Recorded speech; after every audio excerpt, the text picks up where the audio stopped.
Let's start this journey by imagining you're standing in the very heart of a continent. I mean a place so remote, so far from any ocean that the land itself just feels different. We're here in the Altai Mountains of Kazakhstan, this vast landscape of steppe and rock where a pretty amazing story of discovery is about to kick off. So today, we're going to uncover the story of a real botanical treasure, a plant that doesn't just survive, but actually thrives in one of the most extreme environments on the entire planet. This is the story of Orostachys spinosa, a succulent gemstone from the heart of Central Asia. All right, so to really get a handle on this incredible plant, we've got to start with its home, a place that's truly unlike anywhere else on Earth. Okay, so what does it even mean to be the most continental place on the planet? Well, it has a pretty dramatic effect. Because you're so far from any ocean, there's no sea breeze to soften the climate, and that creates a world of these massive temperature swings and just brutal conditions. You know, the perfect crucible for a truly resilient life form to evolve. And here it is. This is our protagonist, Orostachys spinosa. It's part of the Crassulaceae family, which, is famous for these tough, water-storing succulents. This particular one is native to a huge area. We're talking Mongolia, China, and the entire Altai Mountain region. And you can see right away why we're calling it a gemstone, right? I mean, look at that perfect jewel-like symmetry.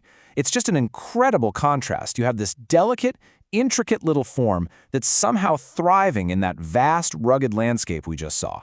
It's a small, perfect survivor. Okay, so now let's get to the human side of this whole story. We're going to follow a botanist, Panayoti Kelaidis, on his expeditions deep into this remote wilderness as he went searching for this very plant. He actually made two separate trips out there. The first was in June of 2009, and then he went back again in September of 2010. He was traveling hundreds and hundreds of miles across the Kazakh Altai, totally determined to find and study the region's most unique plants.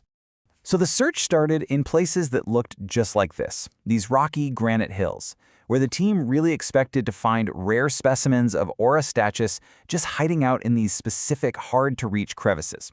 They were basically hunting for a treasure they believed to be super scarce. But, okay, this is where the story takes a really fascinating and honestly a pretty hilarious turn. That rare gem they were searching for, well, turns out it wasn't so rare after all. In fact, it pretty much became a running joke on the trip. Every single time they got out of the Jeep, it didn't matter where they were, somebody would inevitably shout this. The plant they came all this way to find was, it turned out, absolutely everywhere. For instance, they found it forming these dense carpets out in the open steppe, just nestled in there among grasses and other wildflowers. It looked like a totally gentle, normal meadow. But then they'd find it again, clinging to life in the absolute harshest spots you can imagine, sprouting directly from the cracks of sheer, barren rock faces, totally defying gravity. It was even just hiding in plain sight, perfectly coexisting with this huge diversity of other steppe treasures, like this beautiful Dracocephalum. So it wasn't just surviving, it was a core part of pretty much every single ecosystem they looked at. So the conclusion was just undeniable. This plant's range was absolutely staggering. We're talking from riverbed gravel all the way up to the high alpine tundra, above 3,300 meters, basically near the snowline. It wasn't just a survivor, it was a master of adaptation. Which, of course, leads us to the big question, how? How does it do it? What are the secrets that let this one plant conquer so many different and extreme environments? Well, the keys are right here. It's just not picky about where it puts its roots. Rock crevices, gravel, open fields, you name it. It's comfortable across a massive range of altitudes. It couldn't care less about soil, growing in clay or on bare rock.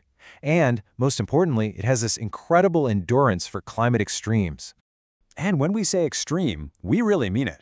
Get this, a relative of the botanist actually brought back a specimen from Yakutia in the heart of Siberia, where winter temperatures can plummet to -45 degrees Celsius.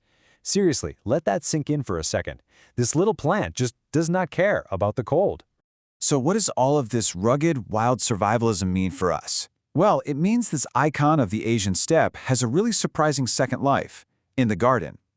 I mean, this one comparison tells the entire story.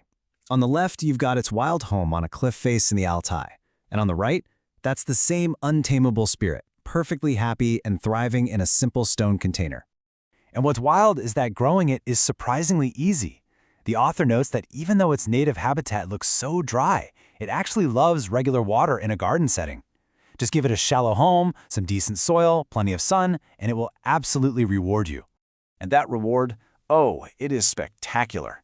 In late summer, it sends up these incredible pagoda-shaped flower stalks, a really unique and elegant display that is guaranteed to grab the attention of anyone who visits your garden. And that really brings us to our final thought. Can a single plant, something you can just hold in a simple pot, can it truly contain the spirit of a place as vast and as wild as the heart of Eurasia? Well, looking at this, I think the answer has to be yes.